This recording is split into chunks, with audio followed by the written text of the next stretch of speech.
오늘 이 말씀을 저희가 보면서 이 땅에 살아가는 사람들 가운데에 가난하고 또 힘없고 이런 사람들이 얼마나 많으며 또 그런 사람들이 얼마나 고통 가운데 있는지를 13절에서는 좀 보여줍니다.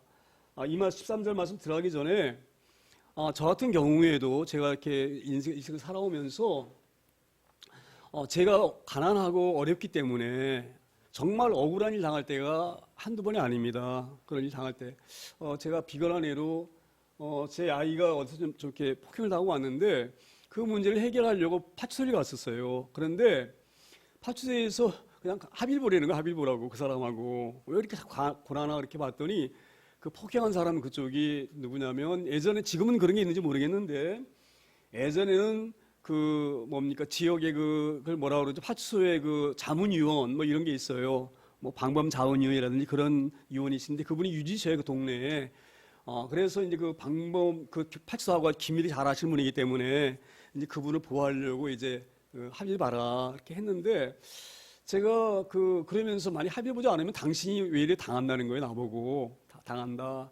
제가 그때 얼마나 억울한지.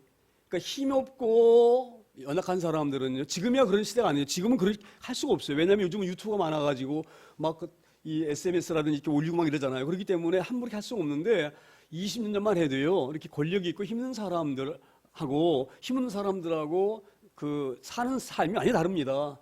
힘없는 사람은 억울한 일 당해도요 어디 하소연할 때도 없고요 정말 그 억울함을 고스란히 당해야 되는 거예요. 오늘 본문도 그런 한 사람이 그 억울해서 예수를 찾아오셔가지고 그 예수님께 뭔가를 부탁하는 그런 말씀이거든요. 그러니까 13절에 보게 되지만 이렇게 돼 있어요. 무리 중에 한 사람이 이르되 선생님 내 형을 명하여 유산을 나와 나누게 하소서.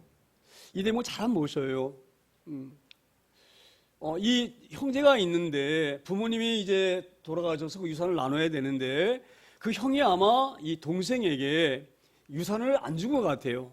그러니 얼마나 어렵겠어요. 돈을 유산을 좀 받아야 되는데 이 당시에 그 유대인은 형과 동생이 받는 유산이 다릅니다. 형은 유산을 보통 그 형제들 가운데 2배를 받아요. 2배 받고 이제 동생은 이제 반을 받고 이렇게 되어져 있는데 여기에서 그 형이 2배 받았으면 많이 받은 거잖아요. 그렇죠? 그럼 나머지를 그 불쌍한 동생이 나눌 수가 있는데 이 동생의 유산 아마 안 준 것 같아요. 그러니까 이 부분을 봐도 벌써 이 형은 힘 있는 사람이고 동생은 힘이 없는 사람이에요. 그렇죠? 그래서 하나님께서 이제 이런 것을 방지하게 하시려고 율법이라고 하는 법을 통해서 유산을 나눌 때에 이 재산에 관한 법을 분명히 주셨는데 불구하고 이 형이 동생에게 유산을 안 주니까 이 동생 입장에서는 얼마나 억울하겠어요. 분노 나는 일이죠. 그래서 이제 이 많은 무리들 있는 가운데에서 불구하고 예수님에게 부탁한 겁니다. 형이 내게 유산을 안 주는데 예수님께서 우리 형에게 말씀하셔서 좀 제게 유산을 줄 수 있도록 예수님이 좀 말씀해 주세요. 왜냐하면 예수님은 이때에 많은 사람들이 존경받는 분이시잖아요. 권위가 있으신 분이잖아요. 그러니까 아마 이 동생의 생각으로는 아마 이 많은 사람들 가운데에서 듣는 가운데에서 내가 예수님에게 말씀하면 예수님이 내 청을 아마 들으실 것이다. 그리고 이 문제를 해결하셔서 내 억울함을 풀으실 것이다. 아마 그런 큰 기대를 가지고 예수님에게 이 부탁을 한 것 같아요. 그러면 우리 예수님께서는 이 부탁을 들으시고 얼마나 불쌍합니까? 그렇죠? 불쌍한 사람 입장에 서서 문제를 해결하셔야 되는데 14절에 보게 되지면은 그 문제를 해결해 주시는 그런 그 모습이 보이질 않아요. 뭐라고 말씀하십니까? 이르시되 이 사람아 누가 나를 너희의 재판장이나 물건 나누는 자로 세웠느냐. 이 말씀 말은 뭐예요? 너 왜 나한테 그런 부탁하느냐 이런 의미와 같은 거예요. 내가 언제 너희 재판장이었었느냐 이렇게 말씀하시는 거예요. 이 말씀을 얼핏 보게 되어지면 우리 예수님은 사랑이 많으신 분이시고 특별히 고아와 가부처럼 없는 약자 편에서 그 약자 편을 돕는 그런 귀하신 분이신데 왜 이렇게 말씀을 하셨을까? 이 말씀을 우리가 잘 들여다보게 되지면요, 이런 의미 때문에 그런 거예요. 우리 잘못 들으면 예수님 오해할 수가 있는데 예수님이 하시는 그 귀한 말씀 뜻 가운데는 이런 말씀이 있는 거예요. 내가 하늘 보호자를 버리고 이 땅에 온 것이 너희를 도우러 온 건 맞지만 너희의 그런 물질과 이런 걸 나누는 이런 것으로 온 내가 아니다 이 말이에요. 할렐루야. 예수 이 땅에 왜 오셨습니까? 우리를 죄악 가운데 건지시고 오신 목적이 가장 거기에 있는 거예요. 그런데 이제 이 아우되는 사람, 이 사람은 이제 우리 예수님에게 재판장처럼 이렇게 이제 그런 걸 부탁을 하는 건데 아마 예수님은 그게 좀 못마땅 하셨던 거예요. 왜 못마땅 하셨느냐면 자 보세요. 예수님이 지금 이 땅에 오셔가지고 갈릴리 지역을 다니면서 공생을 하고 계셔요. 공생을 하시면서 뭐를 보셨습니까? 기적과 이적을 베푸셨어요. 예? 앉은 맹인을 일으키시고 눈먼 자를 눈뜨게 하시고 이제 그렇게 하신 이유가 어디가 있습니까? 그렇게 하신 이유는 이 땅에 사는 사람들의 고통을 덜어주고 줄이고 하시는 의미도 있었지만 더 깊은 의미는 바로 뭐냐면 내가 이런 일을 하는 것을 보면서 너희는 내가 누구인지를 알아라. 어떻게 사람이 눈먼 사람을 눈뜨게 할 수 있습니까? 그건 사람이 할 수 있는 일이 아니거든요.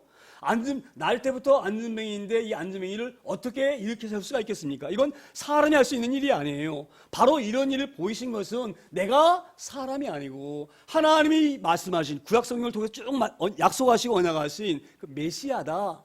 메시아가 바로 뭡니까? 죄에서 건져내서 하나님 나라로 올리는 것이 메시아셔요. 그렇죠? 그래서 내가 이 메시아 역을 감당하기 위해서 너희의 앉은맹이를 일으키고 눈먼 자를 한 것이지 다른 의미가 있는 것이 아니다 이 말이에요. 그런데 너희가 그러면서 뿐만 아니라 천국 복음을 수없이 전파했는데 너희는 이 복음을 어떻게 들으냐 이 말이에요. 복음을 진정으로 들었다고 한다고 하면 나에게 형의 유산 안 나는 거 가지고 부탁을 할 수는 없는 거다 이 말이에요. 무슨 말씀인 줄 아세요? 이런 얘기예요. 자 보세요. 만약에 예수님이 전한 이 복음을 온전하게 깨달았다고 한다고 하면 형이 재산 안 좋은 거 가지고 분노하거나 화내거나 그렇지 않는 거예요. 왜? 그보다 더 귀한 것이 바로 뭡니까? 영원한 생명이 훨씬 귀하기 때문에 만약에 영원한 생명을 온전히 깨닫다 한다고 하면 이런 부탁은 나에게 하지 않았을 것이다. 내가 나에게 이런 부탁을 하는 것은 바로 뭐냐? 내가 앉으면 일으키고 내가 하나님의 아들인 것을 보이며 메시아라는 것을 너에게 보여주고 천국 복음을 선포했는데 이 복음을 네가 바로 깨닫지 못했기 때문에 이런 이 부탁을 나에게 하는 것이다. 그런 아쉬움 때문에 우리 예수님이 조금은 몰인정하게 말씀하신 것 같아요. 그렇지만 그 몰인정 말씀이 아니십니다. 이 말씀은 그런 게 한 뜻이 있는 거예요. 나는 너희의 생명을 구하러 온 사람이다. 물질을 나눠주는 이것은 그 제사장에 가서 해도 되고요. 또 관리에 가서 해도 되는 거예요. 그렇지만 그런 관리들은 영원한 생명을 줄 수 있는 그런 사람들이 못 되잖아요. 그렇죠? 예수님이 이걸 주장하시는 거예요. 나는 이 귀한 일을 하러 온 사람이다. 그리고 내가 지금까지 너에게 복음을 전하는 것을 너희가 온전하게 깨닫지 못했다. 이런 의미 좀 있습니다. 오늘 전사님이 우리 안나 집사님의 문제를 약간 거론하셨는데 아마 우리 안나 집사님이 저는 그렇게 생각이 들어요. 물론 이제 우리 안나 집사님 평생을 예수님 모르고 사시다가 교회에 오신 지 한 2년밖에 안 되셨잖아요. 그래서 아직 믿음이 그렇게 견고하게 섰다 그러시지는 않으신 것 같아요. 그러지만 저는 어떤 마음이 드냐면 그래도 오셔서 천국 복음을 들으셨기 때문에 그래서 저는 감사해요. 언젠가는 그 복음이 그 가운데 싹이 날 줄 믿습니다. 그러니까 우리 안나 집사님도 제가 어떻게 생각하면 조금 서운해요. 내가 그렇게 2년 동안 저는 주로 천국 복음에 대해서 영원한 생명에 관해서 주로 설교를 하잖아요. 2년 동안 제가 설교를 했는데 그 믿음을 좀 더 잘 깨달았다고 한다고 하면 오늘 이 사람처럼 예수님에게 이런 부탁을 하지 않았을 것이다 이런 생각이 듭니다. 정말 귀하게 우리가 진리를 깨닫기를 소망합니다. 그러니까 예수님은 그런 부분을 강조하시는 거예요. 내가 너에게 주고자 하는 것은 영원한 생명이다. 이 땅에는 물질이 너희 주는 것이 아니다. 이것을 강조하시기 때문에 얼핏 보면 좀 서운하신 말씀 같아도 그 귀한 말씀을 우리가 잘 깨달을 소망합니다. 그런 의미로 오늘 예수님은 누가 나를 재판에 세웠느냐? 나는 너희들의 그런 재판장이 아니다 이 말이에요. 재판장이 아니 뭐예요? 너희 영원한 생명을 구원하러 온 메시아다. 이것을 알게 하시려고 오늘 조금 이런 이 상대방이 듣기는 또 이렇게 청을 한 사람이 듣기로는 조금 마음이 좀 이렇게 좀 언짢은 그런 말씀을 예수님이 하신 줄 믿습니다. 그리고 이제 이렇게 15절에 이렇게 말씀하세요. 15절에 그들에게 이르시되 삼가 모든 탄심을 물리치라. 사람의 생명이 그 소유에 넉넉한 데 있지 아니하니라. 천국 복음을 그렇게 수없이 전하고 그 천국 복음을 전하신 분이 하나님이신 것을 많은 기사를 통해서 보여주셨는데 불구하고 이 천국 복음을 잘 이해하지 못하니까 다시 쉽게 어떻게 하면 내가 이들에게 하나님 나라가 얼마나 소중한지를 어떻게 내가 설명해 줄까, 그렇게 생각을 하시고 그 재산을 나누다라는 그 상대방에게만 말하는 것이 아니라 거기에 많은 모여있는 사람들에게 향하여서 말씀하시는 겁니다. 그들에게란 말씀이 그런 말씀이거든요. 여기 모인 모든 사람아 들어라, 이 말 들어라. 내가 하는 이 말을 잘 들어라.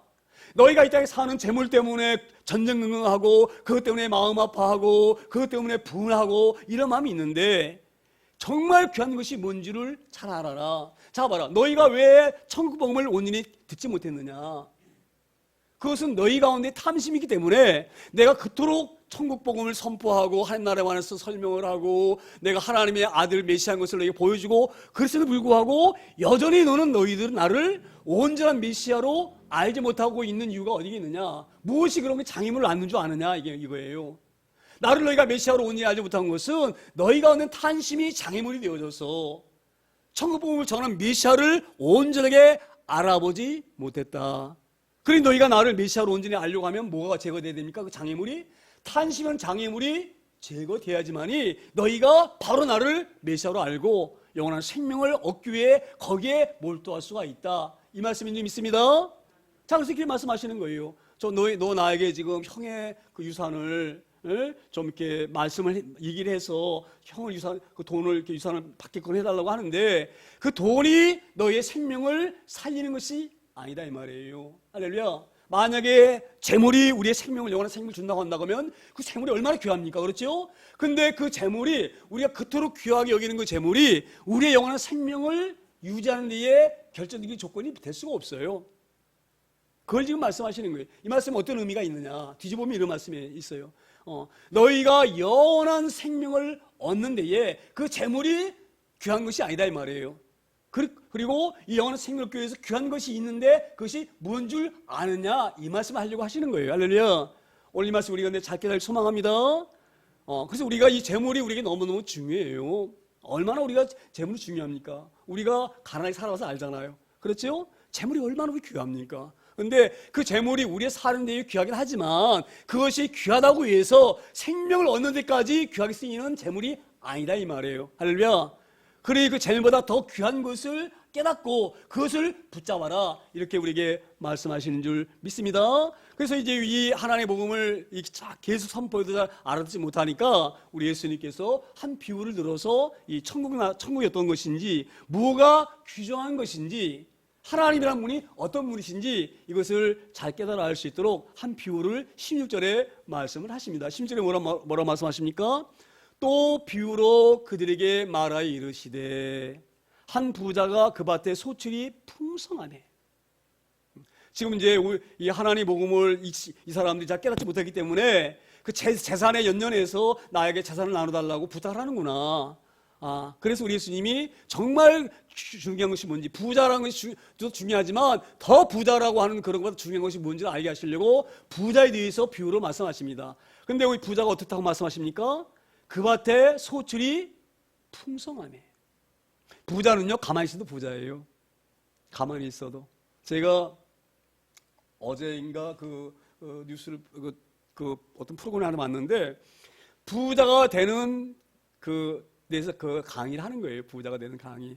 요즘 선풍적인 인기가 100억 모으기래. 100억 모으기. 10억은 돈도 아니고 얼마가 돈이에요? 네? 100억 모으기. 우리에게는 좀 해당이 좀 안 될 것 같고, 그렇죠? 이제 젊은 아이들을 이제 앞에 이렇게 놓고 이제 100억 모으기가 요즘 선풍처럼 일어나고 있다고 막 그래요. 그래서 이제 그 100억 모으기에 대해서 강의를 하는데 그분이 이렇게 얘기를 해요. 1억을 모으기는 무지하게 힘들대. 1억 모으기가. 1억을 모으려면 10가지 힘을 쏟아야지 1억을 모으는데, 이제 열심히 해가지고 1억을 딱 모으면 다음에 1억에서 2억 될 때, 2억이 될 때, 그러니까 1억 다시 모으잖아요. 그 1억을 모을 때는 힘이 1억 모을 때는 10개가 들었으면 2억, 이제 다시 1억을 모을 때는 9개면 되는데, 왜? 1억이라는 것이 있기 때문에, 받침이 있기 때문에. 또 2억을 모으잖아요. 그럼 3억까지 될 때에는 8이면 된대, 힘이. 점점 작아져가지고 이 재산이 많으면은요, 가만히 있어도 그때는 이제 힘을 안 들여도 그 돈이 막 재물을 끌고 들어온다는 거예요. 오늘 제가 왜 이런 말씀을 드리는 거냐. 부자는요, 가만히 있어도 부자예요. 땅이 워낙 많기 때문에 농사에 웬만큼만 돼도 막 엄청난 이 곡식이 들어오는 거예요. 그렇죠? 예? 그런데 가만히 있어도 부자가 엄청난 재물이 들어오는데 거기다가 뭐가 들었습니까? 엄청난 풍년이 들어요. 풍년이. 그러니까 얼마나 곡식이 많아졌겠어요. 곡식이 많아졌겠어요. 예? 그래서 이제 이 17절에 보게 되면 이렇게 예수님이 비유를 말씀하십니다. 심중에 생각하여 이르기를 이르되 내가 곡식 쌓아둘 곳이 없으니 어찌할까 하고. 자 보세요. 심중에 생각하여. 자기가 고민하는 거예요. 야, 엄청난 지금 이 곡식이 추석이 됐는데 이걸 어떻게 하면 좋겠느냐? 지금 있는 창고, 그 큰 창고 너도 넘치고 남아서 밖에다 쌓아야 되게 놓게 생겼는데 어떻게 하면 좋겠느냐? 그리고 지가 고민하는 거예요.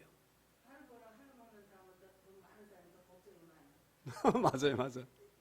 자, 그런데 자 보세요. 제가 무슨 얘기를 하려고 그러냐면, 자 보세요. 심중에 생각하여. 저는 이 말씀이 마음이 아파요.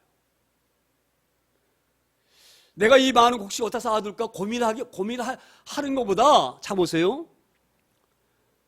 이렇게 우리는 지금 이 사람은 유대인이잖아요. 그렇죠? 유대인은 하나님 믿는 사람입니까? 안 믿는 사람입니까? 믿는 사람이에요. 그러면 이렇게 마음이 올 것 같아. 왜 하나님이 이렇게 엄청난 풍요를 주셨을까? 할렐루야. 자 보세요. 이방 사람 같으면 이렇게 고민할 수 있어요. 근데 지금 이 부자는 유대인이에요. 유대인. 하나님을 아는 사람이에요. 그러면 자 보세요. 우리가 이 농부가 부지런해서 농사도 잘 수도 있지만, 자 보세요.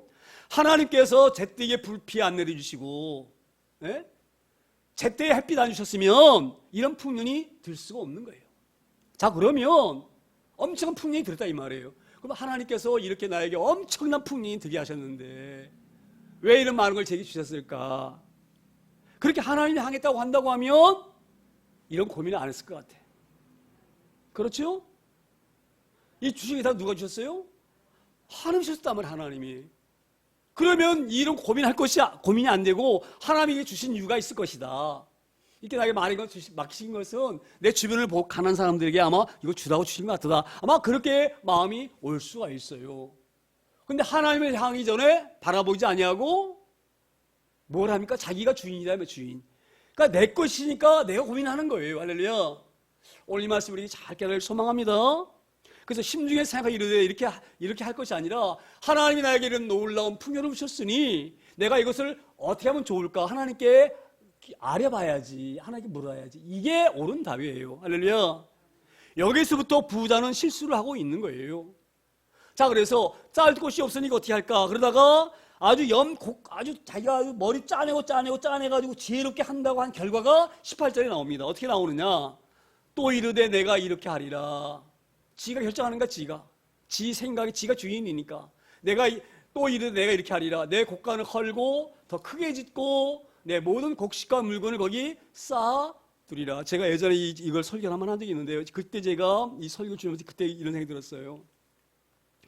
이 사람이 참 지혜롭지 못하다. 풍년은 항상 풍년 됩니까? 어쩌다 드는 풍년이에요. 그럼 곡간을 헐고 지으려고 하면 비용이 들어갑니까? 안 들어갑니까? 엄청난 비용이 들어가요. 그렇죠? 근데 다음 해에 만약에 이렇게 많이 곡식을 못 얻고다 그러면 나머지 곡간은 비워놔야 돼. 놀려야 돼. 얼마나 손해입니까? 이게 욕심이 들어서게 되면요 사리 분별이 어두워집니다. 할렐루야. 이게 지혜로운 사람 같아도 지혜로운 사람이 아니에요. 왜? 하나님 주신 지혜를 의지하지 않기 때문에. 이건 참으로 제가 봐도 어리석은 사람이에요. 이렇게 비용이 들고 지출할 것 같으면 그 창고에 자기 창고에 넣을 만큼 넣고 나머지는 다른 사람 나눠주면 얼마나 좋습니까? 그렇죠? 나눠주는 행복 아시죠? 남한테 주는 행복 얼마나 귀합니까? 그렇죠? 사랑은요 받는 것보다 주는 것이 행복한 거예요. 사람 착각이에요. 사랑받고 싶어 하잖아요. 우리 그런 유치한 시 있잖아요. 그렇죠? 사랑은 받는 것보다 주는 것이 행복한 거예요. 할렐루야. 오늘 이 부자가 나눴으면 얼마나 해피하겠어요. 예? 나눠지면 기쁘고. 이 어리석은 사람은 그 많은 돈을 들여서 고가를 헐어버리고 있는 멀쩡한 고가를 헐어버리고 거기다 크게 고간 짓고 엄청 병이 들고 그럼 내년에 되는 풍년 옵니까? 이거는 어찌다 온 풍년이에요. 예? 저 이걸 보면서 하나님 앞에 기도하지 않고 사는 사람은 이렇게 판단력이 흐려질 수가 있고 이렇게 어리석은 삶을 살 수가 있구나. 할렐루야. 우리 늘 하나님께 지혜를 구하고 하나님의 뜻대로 살아갈 수 있는 지혜로운 자 되어지기를 소망합니다. 그리고 이제 19절에 이렇게 말씀을 합니다. 19절에 또 내가 내 영혼에게 이르되 영혼아 여러 해 쓸모를 많이 쌓아두었으니 평안히 쉬고 먹고 마시고 즐거워하자. 할렐루야. 이 부자는요 자기 영혼에게 스스로 말합니다. 내 영혼아 엄청난 것을 이제 쌓아놨으니까 뭐예요? 일할 필요 있냐 다음에는? 열심히 안 해도 돼. 넉넉하니까. 근데 뭐라고 말합니까? 편안히 쉬고 먹고 마시고 즐거워하자 하리라. 제가 이 말씀을 보면서요 예전에 우리가 잘 아는 지금은 그런 노래 잘 안 부르는데 노새 예? 젊은 노새 늙어지면 저는 그것 좀 못마땅해. 일하세 젊은 일하세 늙어지면 일 못하니. 이게 맞는 말 아니에요? 그렇습니까? 안 그렇습니까? 아마 이 부자는 그랬던 것 같아요. 이제 내가 어디로 여행 갈까? 괌으로 갈까? 아니면 하와이로 갈까? 가서 얼마나 맛있는 거 먹을까? 물론 그것도 즐거움일 수 있어요. 그렇죠? 즐거움일 수도 있어요. 저는 이 부분을 보면서 왜 이 사람이 이런 생각을 하느냐? 제가 누누이 말씀드리지만은요, 모든 물건의 주인은 누구십니까? 이건 정답이에요. 반론의 여지가 없어요. 자, 보세요. 만드신 분이 주인이라고 제가 늘 말씀드리잖아요. 우리가 이걸 자꾸 착각하게 돼 있어요. 내 손에 있으면 이게 내 거라 자꾸 우리가 이렇게 착각하고 살 수가 있는데요. 잘 보세요. 모든 만물을 창조하신 분은 하나님이시기 때문에 그분이 주인이셔요. 이건 절대 꼭 깨달으셔야 됩니다. 모든 우주의 만물은 다 하나님의 것이 하나님의 것. 그럼 내 것이 아니에요. 그렇죠?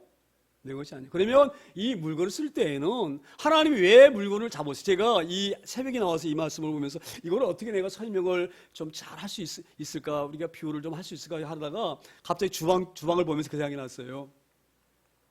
오늘 점심 먹기 위해서 주방에 지금 뭐라고 하고 있습니까? 밥을 아마 하고 있을 것 같아요. 밥을.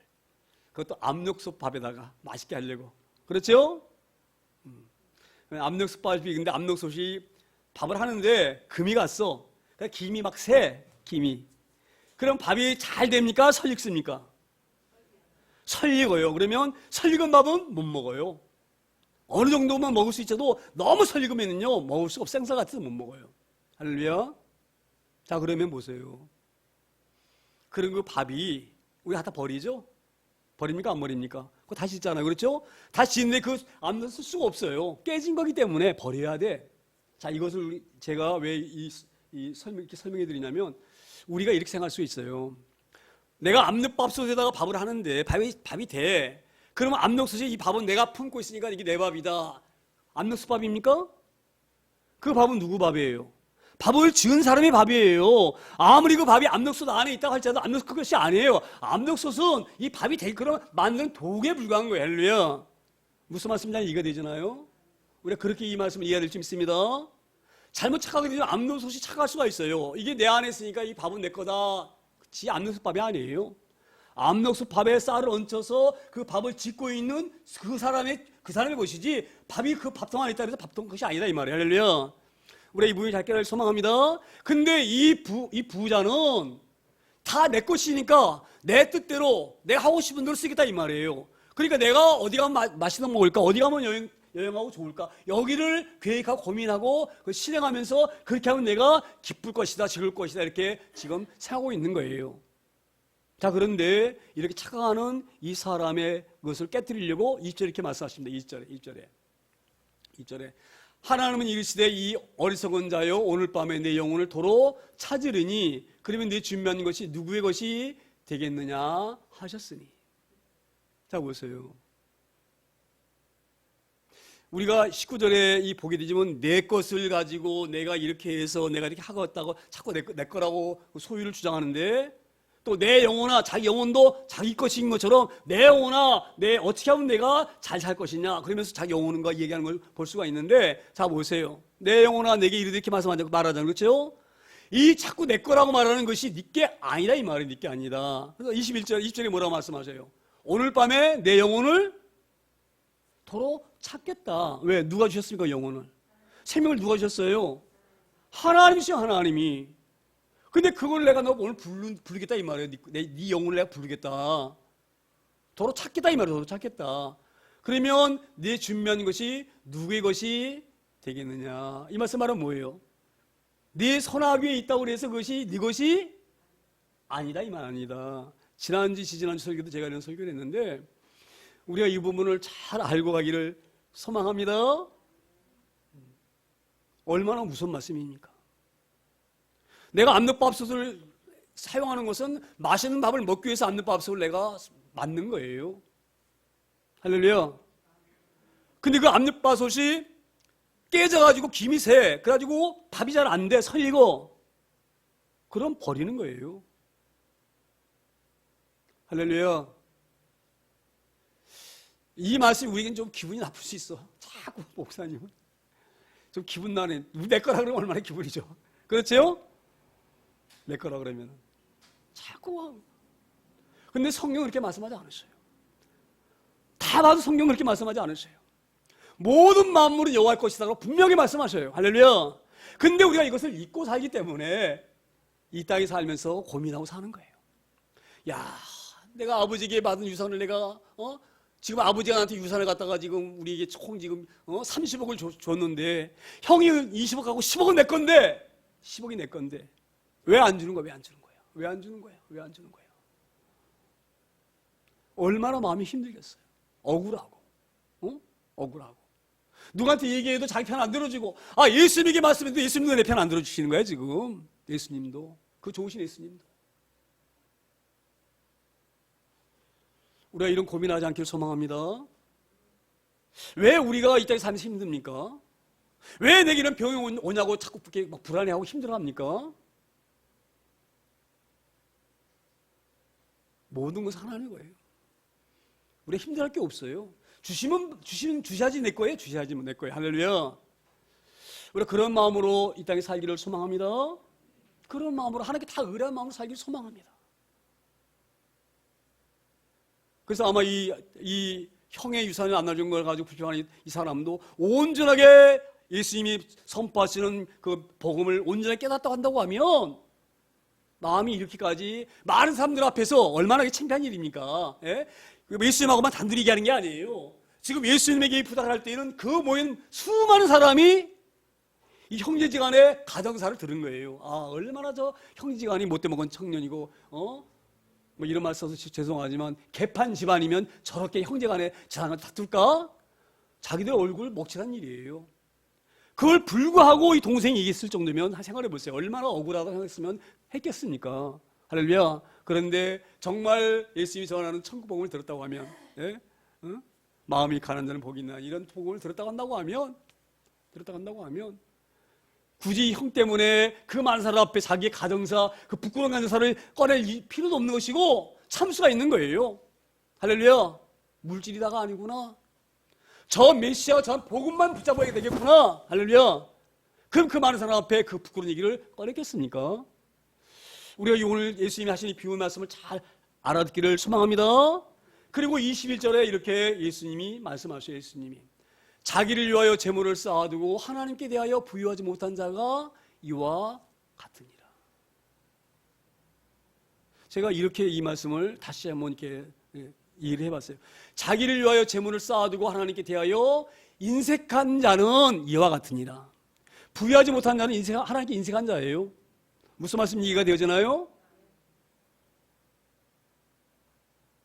우리 하나님께 부유한 자 되길 소망합니다. 그러면 이렇게 얘기할 수 있어요. 내가 하나님께 막 부유하게 드리고 싶어도 가난해서 못 드리는데요. 제가 말씀드리잖아요. 우리 하나님 가장 기뻐하시는 게 바로 뭡니까? 우리의 찬양과 예배예요. 제가 늘 말씀드리잖아요. 네? 우리 일하는 시간에도 시간 나오면 찬양하라고 말씀드리잖아요. 찬송 우리가 듣는 것보다는요, 듣는 것은 그건 저는 별로 크게 은혜가 안 돼요. 찬양 틀고 그 소리 들으면서 따라 부르면서 그걸 외우세요. 계속 반복해서 들을 수가 있거든요. 찬양을. 찬송가 만약 93장 예수는 나의 힘이요 나의 기쁨이시니 구주에서 떠나가면 재중에 빠지리. 그 찬양 한번 외워보세요. 그 외우고 부를 때마다 얼마나 은혜가 넘치는지. 그 분이 하나님께서 내려보시고, 야, 그렇게 힘들게 일하면서도 내가 그 어려운 자리에서 잘 찬양하는구나. 할렐루야. 이게 하나님께 부유한 자예요. 부유한 자. 내가 늘 강조하잖아요. 그래 살자고 강조하잖아요. 할렐루야. 우리 오늘 이 말씀을 들으면서 하나님께 부유한 자 되길 소망합니다. 여전히 수없이 강조해요. 수없이. 제가 그래서 수요일날 주일날 설교하는 유튜브 다시 올리잖아요. 그 유튜브 준비하는 거 쉽지가 않아요. 막 자막 넣어야 되고요. 제가 왜 이렇게 합니까? 몇 사람 보지도 않는 거 유튜브. 많이 봐 10사람도 안 봐. 한 12사람, 13사람. 근데 우리 교인들 다 보는지 몰라. 제가 왜 이 말씀을 드리느냐. 제가 주일날 선포한 이 말씀, 우리 성도들이 필요한 말씀 때 하나님께서 이거 말씀하시는 거예요. 할렐루야. 우리 하나님께 부유한 자들 소망합니다. 정말 있는 자리에서 생각할 때마다 찬양하고, 가능하면 하나님 극동방송 듣고, 할렐루야. 그래서 오늘 본문은 그렇게 말씀하셔요. 자기를 위하여 재물을 쌓아두고, 이 말은 뭐예요? 거기에 우리가 탐심에 우리가 함몰되어지게 되지면 하나님 잃어버리는 거예요. 하나님과 떨어져 사는 거예요. 우리가 그런 어리석은 자 되지 않기를 소망합니다. 어리석은 자는 내가 주인이라고 인정하는 자가 어리석은 자예요. 지혜로운 자는 하나님이 주인이시다. 할렐루야. 건강도 하나님 거예요. 하나님 거. 내가 아픔 당하면 그 아픔 당한 중에서도 하나님 감사합니다 해야 돼요. 아, 내 나를 이렇게 뭔가 알게 하시고 내 신앙을 이렇게 알게 하시려고 이런 고통을 주시는구나. 하나님 제게 왜 이런 아픔을 주셨어요? 물어야 돼요. 좋은 걸 주실 때도 하나님께 묻지만 어떤 고통이 오게 되지면 그걸 물어야 돼, 하나님께. 그리고 하나님의 음성을 들어야 돼요. 뭘 통해서? 말씀을 통해서. 할렐루야. 우리가 그런 귀한 자 되어주기 소망합니다. 하나님께 대하여 어리석은 자가 아니라 지혜로운 자가 되어져야 되고, 하나님께 인색한 자가 아니라 하나님께 부유한 자가 되어지기를 소망합니다. 그러면 승리하는 거예요. 오늘 예수님이 이렇게 말씀하고 계시는 거예요. 너희가 돈이 많고 없고가 너희의 성공이고 실패가 있는 것이 아니다. 너희의 성공과 실패는 하나님을 주인으로 아는 자가 승리한 자다. 할렐루야. 우리는 다 승리자인 줄 믿습니다. 우리 일생을 살면서 잘 사는 사람인 줄 믿습니다. 할렐루야. 오늘 이 말씀 우리에게 잘 깨달아져서 한 주간의 돌아온 삶도 주님과 동행하는, 온전히 동행하면서 찬양하면서 말씀과 늘 붙어 있으면서 하나님께 부유하게 살 수 있는 그런 저 여러분 다 되어지기를 소망합니다. 오늘 이 말씀을 기억하면서 우리가 통성으로 기도하기를 소망합니다. 사랑하는 하나님 아버지, 오늘 우리 안도환 집사님 고관절로 어려움 나가는데 그 어려움을 통하여서 하나님의 음성을 듣기를 소망합니다. 먼저 우리 육체의 고침보다 더 중요한 것은 뭐냐? 영원히 고침받아, 영원히.